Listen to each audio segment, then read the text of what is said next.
എറണാകുളം ചേന്ദമംഗലത്ത് ഒരു കുടുംബത്തിലെ 3 പേരെ തലക്കടിച്ച് കൊലപ്പെടുത്തി.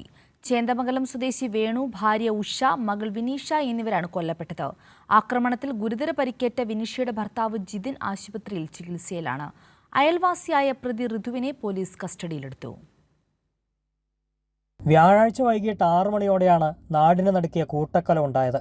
അയൽവാസിയായ ഋതു വേണുവിന്റെ വീട്ടിൽ ചെല്ലുകയും കുടുംബാംഗങ്ങളുമായി തർക്കത്തിലേർപ്പെടുകയും പിന്നീട് ഇരുമ്പ് പൈപ്പ് ഉപയോഗിച്ച് 4 പേരുടെയും തലക്കടിക്കുകയുമായിരുന്നു. കൃത്യം നിർവഹിച്ച ശേഷം ബൈക്കിൽ പോവുകയായിരുന്ന പ്രതിയെ പോലീസ് പിടികൂടുകയായിരുന്നു.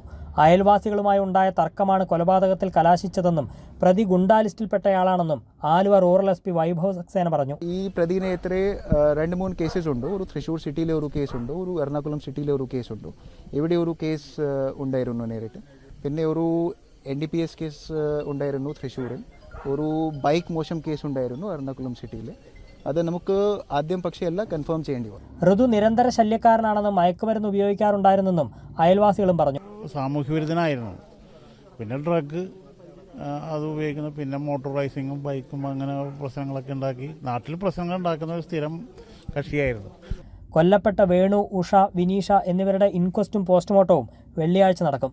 അതേസമയം ആക്രമണത്തിൽ സാരമായി പരിക്കേറ്റ ജിതിൻ ഗുരുതരാവസ്ഥയിൽ ചികിത്സയിൽ തുടരുകയാണ്. കൈരളി ന്യൂസ്, കൊച്ചി.